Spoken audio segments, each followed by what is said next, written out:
Hey everyone, and welcome to today's video. So I'm going to do a bit of a home studio tour today, show kind of how I've got things set up and dialed in for certain workflow purposes.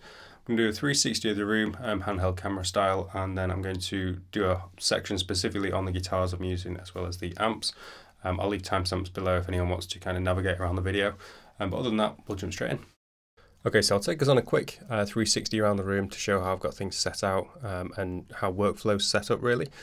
So first thing we come to walking in the room is this shelving unit. I've got some pedals, some pickups, some Seymour Duncan bits, my in-ear monitors, a couple of strap bodies. In fact, I'll pull this top one out. This is a 70s Japanese Senash strap body. It's got this really nice pronounced grain on there. So I'm just awaiting a few more components to turn that into a finished instrument. But the pedals on this shelf, to be honest, I'm not a huge pedal guy. I use these more on a grab and go basis or like when I need them. So say I'm working on something and I think a tube screamer would sound good, I can hook that up to the main board. Or if I need to go ampless, I can build a board based around the Strymon Iridium. So just handy to have on a grab and go basis really. You see behind that, we've got this big bag of picks. And these are all sorts of different shapes, sizes, thicknesses, and I'll use these when I'm recording acoustic. You can get a lot of mileage EQ wise when recording acoustic with different picks. Up on top, first off I need to say a big thank you to Jim Dunlop UK. When we started recording the next album, I asked them if they had any modulation pedals I could borrow whilst we were tracking guitars, and they were kind enough to loan me the Rotor Vibe and the Way Huge, the Blue Hippo analog chorus, and also a script phaser which you'll see attached to the main board when I get around the room there. So a big thank you to them for that. String wise, I am running 10 to 46 or 11 to 48 depending on the scale length and the tuning of guitar that I'm playing at the time. And then this was a gift from my girlfriend. So she gave me this the day that Dystopian Utopia came out. Really thoughtful of a really nice gift to have. It's canvas print of the album cover. And then moving on to guitars now, as I said at the top of the video, I am going to pull these out one by one in the next section of the video, so I'll kind of skate around them now, not skate across them, but we've got a few Fenders, a few Schecters, a couple of PRSs, and some other bits in there. As I say, they will be pulled out one by one in the next section. So moving on to the desk now then. The desk itself is made by a company called Awesome, spelled AOSOM, I think that's how you pronounce it anyway. And really it's just a big flat desk, it's 40 by 160. And most of the work that I do is guitar stem related, so it's either working with other artists, recording my own music, or recording guitar demos. So I don't use any outboard gear, I just wanted something that I could fit, a nice flat desk that I could fit the MIDI controller, keyboard and mouse, monitor, and the interface on. So the MIDI controller itself is the Complete Control A49. And the interface I'm using is the Audience Sono. This is really useful actually for anyone who's doing a lot of guitar recording. You don't see them all that much, but they're basically like a valve preamp section. The white band there, so you've got 3-band EQ, input, drive and output. And then on the right hand side, where it says ABC, you've got the 2 notes, it pairs with the 2 notes wall of sound, so you can cycle different cab IRs. And I actually have this hooked up with 3 different bass cabs. I use this as my bass rig, so I'll just plug straight in. And you've also got the option to reamp via the 2 amp output at the bottom there without needing an external piece of hardware, so very useful. DAW wise, I'm on Logic. I've only just switched from Cubase actually, it's taking a little bit of a mental shift, but it's getting there slowly. And then speakers, I'm using the pre-Sonus RSE 5.5s. To be honest, I think anything bigger in this room would be overkill. It's not a huge room, and I like how they sound. I've got a few more picks on the desk here, I'll just show you these. For electrics, 99% of the time I'm using these Jim Dunlop 0.6s, if it'll focus. There we go. And I pick with the round edge. I don't actually play with the pointy bit. I just prefer the feel, and it also gives you a slightly rounder tone. I've got a few of the picks that I've been using for acoustics this morning on here. Again, generally I'll pick with the rounder edge, and I'll usually use quite thin picks and just kind of vary it up for EQ on acoustic guitars. See behind the monitors here, I've got the Schecter CV4 bass, and I'll plug this straight into the Audience Sono, as I say, and tweak tones as needed in the Wall of Sound plugin. And then moving on to amps now, I'm going to go through these more in the next section of the video again. I'll talk about how I use them. We've got the V40, the OR15, and the Mesa Boogie F50, and these will all run through the Capture X and go into the computer that way using the wall of sound. Speaking of computers, you will have to forgive the cable management. I'm currently jumping between two. So I've got the old 2012 Mac Mini on the left there, and I've just, just about a month ago upgraded to the new Mac. I'm not great with computers, it's taken me a while to shift things over, but it's usually a bit tidier under here. There you can see I've got some cleaning products and the Bogner Mini Ecstasy that I filmed with last year. Pedal board wise, I'll just take us down to the floor now. This is set up, this is for my own stuff, so this is based on the tracks we've been working on recently. Just a few of the tones I kind of like to use really. You see the MXR Mini, the vintage phaser there. Thank you again to Jim Dunlop for that. And I'll always take a DI, this is the radial passive DI, just in case we do need to tweak tones at a later date. It's a handy piece of gear to have, and for anyone who's recording a lot of guitar stems. Now I'm going to take us to the other end of the room now. You won't have seen this end before, but this is where my girlfriend works. She's a voiceover artist. She's actually working away at the minute, which is why it looks so bare, this end of the room. But it's also where I will teach from when I'm doing Skype lessons, and we get a little bit more natural light down this end of the room, a little bit brighter and a little bit more comfortable to sit here when teaching. On the back wall, we've got some soundproofing. I meant to mention this earlier on actually, but we've got some soundproofing, and then on the side walls covering first reflection points, and also behind the speakers there. I can't actually remember the name of the company who makes this. It's a couple of inches thick anyway, and it just keeps things nice and tight when we're recording acoustic instruments in here. So I'm going to take us through each of the guitars now. I'll just pull them out one at a time. I'm going to go fairly quick, but I will leave some links in the description box because I have demoed most of these at some point. So if there's any that you'd like to see or hear more of, have a look in the description box and there'll be a link there. But first up, I've got the Custom Shop Schecter BT. Just a really rock solid T-style. Essentially like a vintage inspired instrument, but with some more modern playability and building techniques behind it. So it's still got quite small frets. I'm not a big fan of jumbo frets, but we've got locking tuners, a slight recess here. But generally fairly vintage orientated and just a rock solid T-style basically.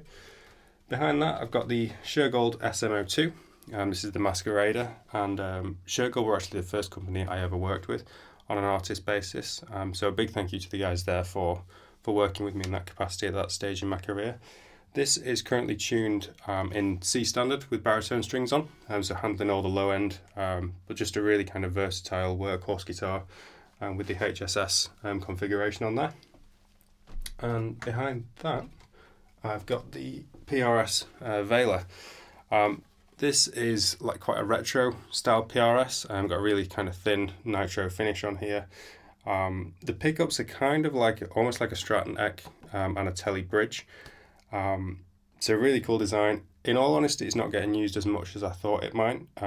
Just because of the other guitars I've got here, it's kind of covering bases I don't already need to.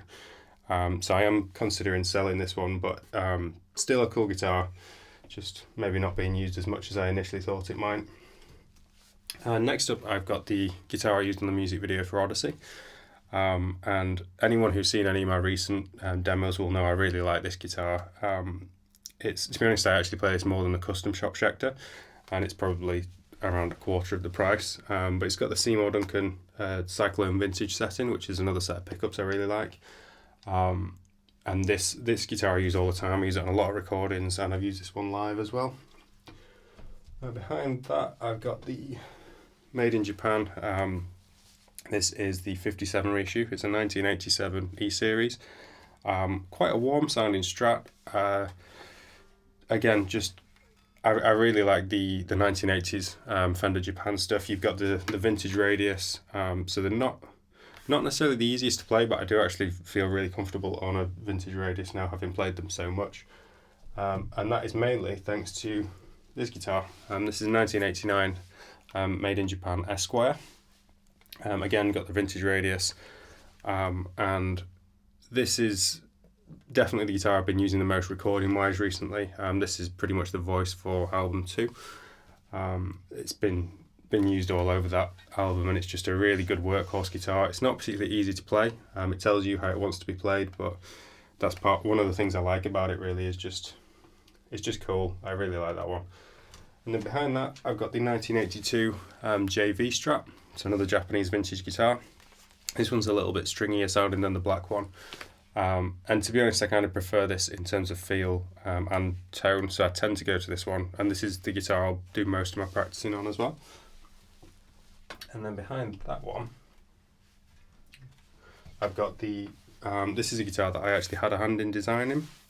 This is the Ambler Capulet, sorry. Got some really nice woods on there, this really kind of stunning maple cap. And this was kind of an artist model that I did with them a couple of years ago. This is a guitar I used in the music video for The Light.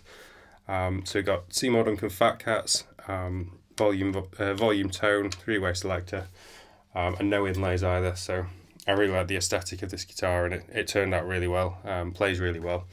And as I say, I've used that for the music video of The Light. Now behind that, I've got another music video guitar. This is what I used on Maelstrom, and this is another Schecter Strat. This one I have the bridge set up floating, so this handles all the whammy bar stuff. And this is just volume and tone, so a little bit less cluttered here. I think it's quite similar in specs to the Nick Johnson Strat. It's quite old, this one, so it was maybe what his was based on or something.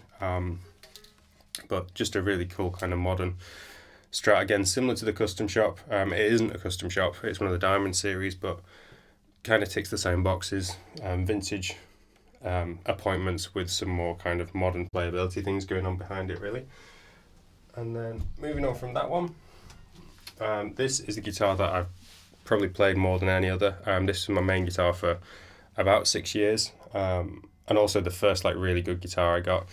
And this guitar has been with me on almost every gig, every recording session. I play this guitar at the Royal Albert Hall, and it's got its fair share of dings. It's PRS Custom 22, 2006, and I've just got this back. It's just had new frets on, so it's nice to have this back in playing condition again, because it had almost no frets. It was at a point where it was fairly unplayable. But I've got a really strong sentimental attachment to this one. So this one certainly won't ever be on the to sell list. As far as other guitars, there's also a backup to the Custom 22 and a Schecter PT with the P90 in the neck. They just aren't in a room at the minute. I've run out of stands, so I can't actually fit any other guitars in here. But acoustic wise, I'm using this Martin, and this is Grand Performer GP CPA 4, so like a 4 series Performer. Really nice acoustic guitar. I use this for almost everything I ever play acoustic on, and I record it through the microphone I'm speaking into now. So that's a blue Bluebird, and initially I was actually looking at the model above, which is the blue Baby Bottle. Well, maybe not the model above, but it's slightly more expensive.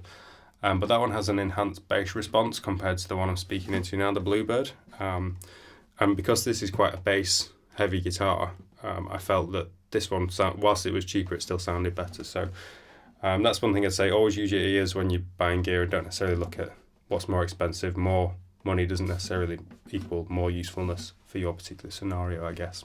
So amp-wise, we've got a much more slimmed down affair than what we had with the guitars, although I would like to slim down there as well. I'm not a big fan of too many options. I do suffer from option paralysis, so I would like to have a more slimmed down rig wherever possible, really. But we've got the Victory E40, it's handling all the cleans. Really good pedal platform, so anytime I do a pedal demo, I almost always use this amp. The orange OR15 I tend to use more for leads, and that pairs really well. I mentioned before the Esquire was the voice of the next album. Pairs really well with that amp and the SP compressor, which hopefully will come into focus in a second. There we are. And the way I set this is I have the volume on full, take the blend out, and I take the compression setting to low, so I'm getting almost no compression. It's really acting like a boost, and that paired with the Esquire into the OR15 is the lead tone for the next album, and this is probably at this point the only pedal I feel I couldn't live without. I'm not a huge pedal guy, but I would be sad if this one broke. So that's the orange OR15. Under that we've got the Mesa Boogie F50. Handles all the really high gain stuff, not that I do a whole load of that, but also has a really nice clean channel, which is unfortunately making a little bit of noise at the moment, so I need to get that fixed. But that's the Mesa F50, that one. All of these I'll run into the computer via the Capture X, and I'll switch cabs. I can either do it on the dial or in the wall of sound, plugging in the computer. I'm not using an amp switcher. I'll just turn the amp off and unplug it, plug in the next one if I need to swap amps. And that's the amp rig really. So that was my home studio setup. It's fairly modest, but I'm really happy with the workflow. And there'll probably be a few changes here and there. I think they're always an evolving project to home studio. But if anyone's got any questions, let me know in the comments section. As I mentioned, there are a few links in the description box too, to bits that I've demoed. I think at this point I have actually demoed most of the gear in this room. But obviously, if you've got any questions, do let me know in the comment section. If you did enjoy the video, please do like and subscribe. Other than that, thank you very much for watching. Take care, and I'll see you in the next video.